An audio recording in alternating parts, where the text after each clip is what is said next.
6학년 친구들 안녕하세요. 오늘은 국어 4단원 주장과 근거를 판단에 의해서 세 번째, 네 번째 시간이고요. 논설문의 특징을 생각하며 글 읽기라는 학습 주제를 공부해 보도록 하겠습니다. 먼저 지난 시간에 공부했던 내용을 복습해보고 시작하겠습니다.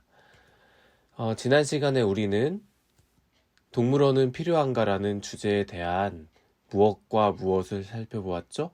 네, 맞습니다. 주장과 그에 따른 근거가 무엇이 있었는지 살펴봤어요. 그래서 친구들이 나는 동물원이 필요하다, 필요하지 않다, 각자의 주장과 근거를 과제로 제출해줬죠. 이렇게 하나의 주제에 대해서도 여러 가지 주장이 있을 수 있어요. 그 사람이 생각하는 게 다 다르니까요. 의견이 다 다르겠죠? 이렇게 나의 생각과 다른 주장을 만났을 때 우리는 어떻게 대처해야 된다고 생각해야 된다고 배웠어요. 네, 존중해야 된다고 배웠습니다.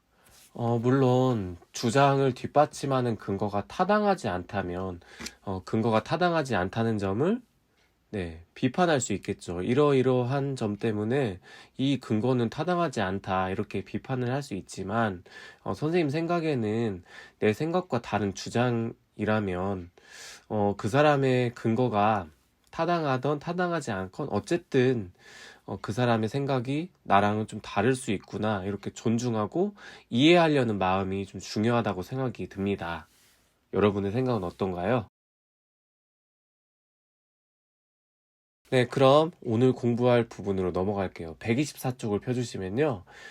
글쓴이의 주장을 생각하며 전통 음식의 우수성을 읽어봅시다 이렇게 나와 있는데요. 이 글은 이제 논설문이라는 글이에요. 논설문은 어떤 특성을 가진 글인지 이 글을 읽어보면서 한번 생각해 보도록 하겠습니다. 전통 음식의 우수성. 요즘에 우리 전통 음식보다 외국에서 유래한 햄버거나 피자와 같은 음식을 더 좋아하는 어린이를 쉽게 볼 수 있습니다.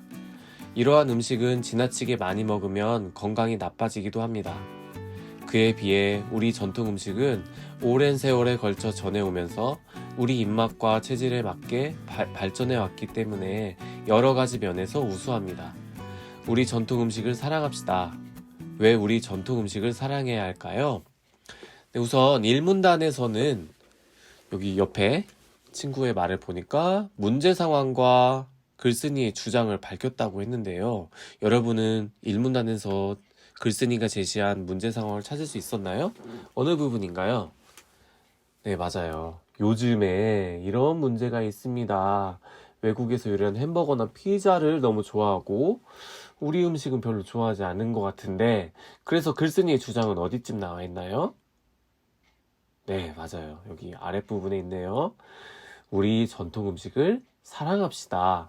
왜 우리 전통 음식을 사랑해야 될까요? 하면서 그 이유가 두 번째 나오겠네요. 네, 이게 지금 우리가 읽고 있는 논설문의 전형적인 특성입니다. 앞에서는 이런 특성이 있어요. 네, 다음 2문단으로 넘어갈게요. 첫째, 우리 전통 음식은 건강에 이롭습니다. 우리가 날마다 먹는 밥은 담백해 쉽게 실증이 나지 않으며 어떤 반찬과도 잘 어우러져 균형 잡힌 영양분을 섭취하기 좋습니다. 또 된장, 간장, 고추장과 같은 발효식품에는 무기질과 비타민이 풍부하게 들어있어 몸을 건강하게 해줍니다. 특히 청국장은 항암 효과는 물론 해독작용까지 뛰어나다고 합니다. 된장도 건강에 이로운 식품으로 알려져 있습니다. 앞에서 지금 우리 전통 음식을 사랑합시다. 그래 놓고 왜 사랑해야 될까요? 해서 첫째 해서 뭘 얘기한 거예요? 네, 왜 사랑해야 되는지 그 이유를 얘기해줬죠. 전통 음식은 건강에 이롭기 때문에요. 네, 이런 얘기를 하고 있어요. 그래서 된장, 고추장, 청국장 같은 거, 네, 선생님도 참 청국장 좋아해요. 이 중에서 청국장 좋아하고 된장도 좋아하고 다 좋아하네. 네, 그러면 세 번째로 넘어가 볼게요. 둘째, 우리 전통 음식을 가까이 하면 계절과 지역에 따라 다양한 맛을 즐길 수 있습니다. 우리 조상은 생활 주변에서 나는 여러 가지 재료를 이용해 계절에 맞는 다양한 음식을 만들어 왔습니다. 주변 바다와 산천에서 나는 풍부하고 다양한 해산물과 갖은 나물이나 채소와 같은 재료에는 각각 고유한 맛이 있습니다. 이러한 재료를 이용해 만든 여러 가지 음식은 지역 특색을 살린 독특한 맛을 냅니다. 비빔밥의 경우 콩나물을 비롯한 여러 가지 나물에 육회를 얹은 전주 비빔밥, 기름에 볶은 밥에 고사리와 가늘게 찢은 닭고기, 각종 나물과 황해도 특산물인 김을 얹은 해주 비빔밥, 멍게를 넣은 통영 비빔밥과 같이 그 지역 특산물에 따라 다양하게 만들었습니다. 김치 또한 시원하고 톡 쏘는 맛이 강하거나 맵고 진한 감칠맛이 나는 등 지역에 따라 다양한 맛으로 만든 것을 볼 수 있습니다. 네, 세 번째 문단에서 두 번째 그 이유를 제시하고 있는데, 네, 우리 전통 음식을 사랑해야 되는 그 이유가 뭐라고 나와 있어요? 어디쯤 있나요? 네, 맞아요. 여기 첫 번째 부분에 있네요. 우리 전통 음식을 가까이 하면 계절과 지역에 따라 다양한 맛을 즐길 수 있다고 했네요. 네, 선생님 고향이 전주라서 전주 비빔밥도 딱 먹고 싶기도 하고, 네, 맛있는 음식이 많이 나와서 갑자기 배가 고프네요. 네, 점심시간 언제니? 네, 셋째, 4문단으로 가볼게요. 우리 전통 음식에서 우리 조상의 슬기와 문화를 경험할 수 있습니다. 우리 조상은 겨울을 나려고 김장을 하고 저장 온도와 저장 기간을 조절해 겨울철에도 신선하게 채소를 먹을 수 있도록 했습니다. 삼국시대부터 발달한 염장 기술로 고기류와 어패류를 오랫동안 보관해 맛있게 먹을 수 있도록 했습니다. 또 농경 생활을 하면서 설이나 추석과 같은 명절에 가족이나 이웃과 함께 셋이 음식을 만들어 먹으며 정답게 어울려 지냈습니다. 네, 여기 밑에 맛있는 비빔밥 3개가 있는데요. 우리 먹을 거 좋아하는 6학년 친구들, 조금만 힘내고 열심히 공부하고 있다가 점심 맛있게 먹읍시다. 네, 네 번째 문단에서는 셋째 해가지고 우리 세 번째 근거를 제시해줬어요. 네, 우리 음식을 사랑해야 되는 이유 세 번째 뭐였습니까? 네, 바로 우리 전통 음식에서 우리 조상의 슬기와 문화를 경험할 수 있습니다. 배울 수 있습니다. 네, 그래서 삼국시대 얘기도 나오고, 조상님 얘기, 농경생활, 설, 이런 얘기도 나왔죠. 네, 오른쪽에 볼게요. 이렇게 지금 2문단에서 4문단까지 첫째, 둘째, 셋째 이렇게 나와 있는데요. 무엇이었나요? 바로 글쓴이의 주장에 대한 근거였어요. 글쓴이의 주장은 몇 문단에 나왔었지? 네, 1문단에서 뭐였어요? 주장은 우리 전통 음식을 사랑합시다. 네, 그리고 첫째 근거는 건강에 이롭다. 둘째 근거는 가까이 하면 우리 음식을 가까이 하면 계절과 지역에 따라 다양한 맛을 즐길 수 있다. 전주, 해주, 통영 얘기 나왔고요. 셋째 근거는 우리 조상의 슬기와 문화를 경험할 수 있다. 이렇게 제시했습니다. 네, 마지막 5문단으로 가볼게요. 여기 맛있는 김치들이 보이네요. 네, 5문단 읽어볼게요. 우리나라 전통 음식은 세계 여러 나라 사람에게 주목받고 있습니다. 우리 조상의 넉넉한 마음과 삶에서 배워나온 지혜가 담긴 우리 전통 음식은 그 맛과 멋과 영양의 삼박자를 모두 갖추고 있습니다. 우리는 우리 전통 음식의 과학성과 우수성을 알고 우리 전통 음식에 관심을 가지고 우리 전통 음식을 사랑해야겠습니다. 했어요. 네, 여기 옆에 아이의 말을 보니까 5문단에서는 글의 내용을 요약하고 앞에서 했던 말을 좀 간추렸다는 얘기네요. 우리 간추리는 거 배웠죠? 글쓴이의 주장을 다시 한번 강조하고 있다고 했어요. 그런 것 같아요. 앞에서 나왔던 내용을 조금 요약해서, 이렇게 압축해서 딱 보여주고, 그 다음에 글쓴이의 주장을 강조했다고 했는데, 이 글쓴이의 주장이 강조된 부분은 어디 있을까요? 앞부분일까요? 주목받고 있다는 얘기일까요? 아니었죠. 우리 전통 음식을 사랑하자고 했잖아요. 네, 여기 아랫부분에 얘기가 나와 있는데 한번 강조하다 보니까 좀 길어졌어요. 앞에서는 그냥 우리 전통 음식을 사랑합시다 이렇게 짧고 강렬하게 내보냈다면 마지막 부분에서는 이렇게 과학성이 우수하고, 그 다음에 뭐 관심을 가져야 된다, 그리고 사랑하자, 이렇게 한 번 더 강조해서 글쓴이의 주장을 써준 것 같습니다. 네, 그럼 127쪽에 2번으로 가서요, 우리 글 내용을 확인한 질문, 오늘은 하나만 확인하고 갈게요. 이 글을 쓴 목적은 무엇일까요? 네, 이 글 왜 쓴 것 같아요? 네, 뭔가 막 뭐 하는 방법을 설명하는 걸까? 아니면 자기 의견을 주장하는 걸까요? 네, 맞습니다. 이 글은요, 주장을 하기 위해서 쓴 거예요. 주장이 뭐라고 했죠? 네, 자신의 의견을 내세우는 게 바로 주장이에요. 어떤 주장을 하고 있나요? 네, 맞습니다. 우리 전통 음식을 사랑하자는 그런 주장을 하기 위해서 이 글을 썼어요. 네, 그럼 3번으로 가볼게요. 전통 음식의 우수성을 다시 읽고 논설문의 특성을 알아봅시다. 네, 글의 짜임을 생각하며 각 문단의 중심 문장을 찾아보세요 했는데요. 여기 짜임에 보면 서론, 본론, 결론이 나와 있어요. 이게 바로 논설문의 짜임인데요. 이 서론, 본론, 결론에 대해서는 뒷부분에서 128쪽부터 조금 더 자세히 배우기로 하고, 오늘은 이번에는 1, 2, 3, 4, 5문단의 각각의 문단의 중심 문장을 찾아서 써보도록 하겠습니다. 선생님이랑 앞에서 읽으면서 사실 중심 문장은 조금씩 찾아보긴 했어요. 네, 여러분이 잠깐 영상을 멈추고 지금 1, 3문단이 있으니까요, 2, 4, 5문단의 중심 문장을 찾아보도록 하겠습니다.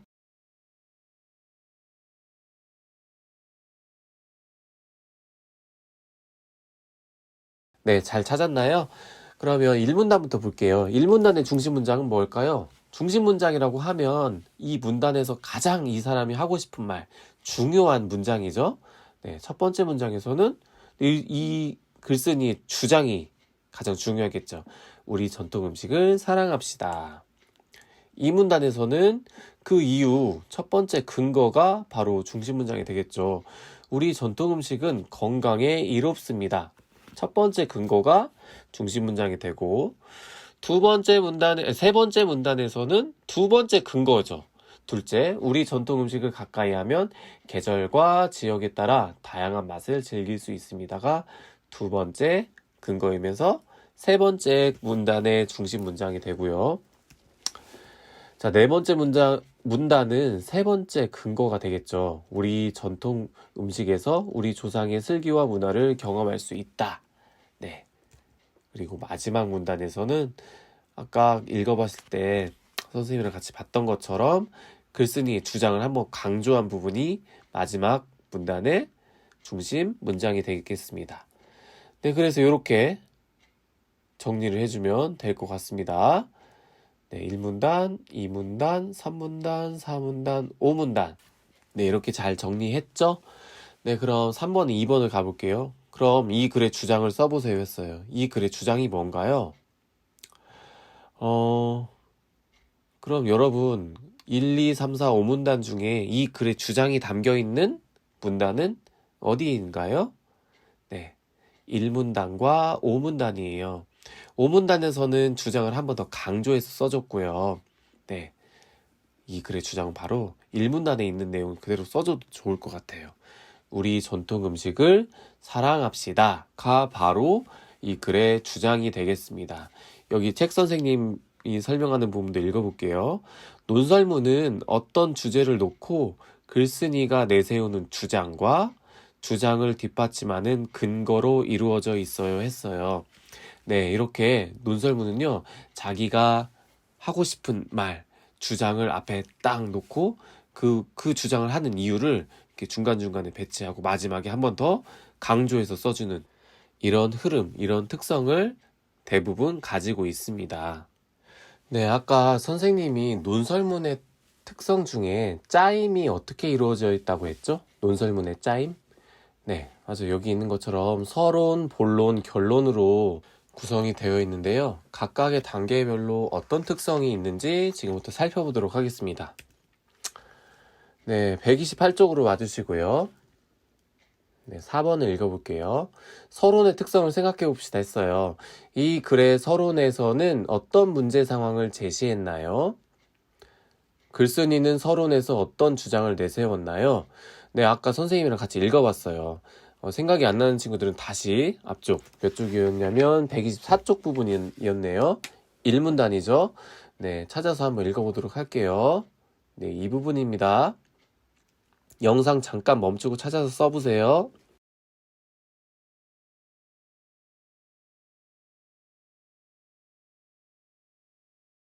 네, 잘 찾았나요? 네, 이 글의 서론에서는 어떤 문제 상황을 제시했죠? 네, 바로 여기 빨간색으로 표시된 부분이었죠. 네. 우리 전통 음식보다는 외국에서 유래한 햄버거나 피자와 같은 음식을 더 좋아하는 어린이를 쉽게 볼 수 있는 그런 상황을 문제 상황으로 제시했어요. 이런 문제가 있기 때문에 이래야 됩니다. 어떤 주장을 했어요? 네, 맞습니다. 우리 전통 음식을 사랑해야 됩니다. 요새 너무 안 사랑하고 외국에서 들어온 음식만 사랑하고 있어요. 라고 얘기하고 있죠. 그럼 논설문에서 이렇게 서론은 어떤 역할을 하고 있다고 생각하나요? 네, 답이 여기 써 있네요. 아래쪽에. 읽어볼게요. 서론에서는 글을 쓴 무엇을 밝혀요. 문제 상황을 밝혀요. 그리고 글쓴이가 글 전체에 내세우는 주장을 분명하게 드러내죠. 우리가 어떤 논설문을 써본다고 가정을 해볼게요. 내가 논설문을 통해 주장하고 싶은 내용이 예를 들어 등교 계약을 더 빨리 합시다. 이게 내 주장이라고 생각해봐요. 자, 그럼 어떤 문제 상황을 제시할 거예요? 네, 지금 온라인 학습을 계속하고 있는데 학교에서 공부하는 것보다 너무너무나 공부가 잘 안 되고 친구들도 보고 싶고 그래서 공부가 더 잘 안 되는 것 같습니다. 네, 이런 문제 상황을 제시하고 그래서 우리는 등교 계약을 더 빨리 해야 됩니다. 이렇게 주장을 할 수 있어요. 반대로 등교 계약을 늦춰야 된다고 주장할 수도 있겠죠. 그럼 어떤 문제 상황을 제시하겠어요? 지금 정부에서 등교 계약을 5, 6학년 같은 경우에는 6월 1일부터 한다고 했는데 주말 동안 그 잠잠해진 줄 알았던 코로나 바이러스 확진자가 갑자기 늘어나는 추세입니다. 이런 상황에서 등교를 하면 안 됩니다. 이렇게 문제 상황과 자기의 주장을 앞에서 서론에서 딱 이렇게 제시를 하는 역할을 하는 겁니다. 서론의 특성 알겠어요? 네, 그럼 두 번째로 가볼게요. 본론은 어떤 내용으로 짰는지 친구들과 의논해 보세요 했어요. 친구들과 의논은 할 수 없죠. 선생님과 본론은 많이 살펴봤어요. 여기 한번 읽어볼게요. 본론에는 주장을 뒷받침하는 근거가 나타나 있어. 네, 근거가 나타나 있고 하나의 주장에 근거가 여러 개를 제시하기도 했어요. 그러네요. 우리 전통 음식을 사랑하자는 그 이유를 세 가지 얘기했고요. 그럼 또 어떤 특징이 있는지 한번 가보죠, 뭐. 네. 주장에 대한 근거는 여기 첫째 나와 있고요. 둘째, 셋째도 나와 있죠.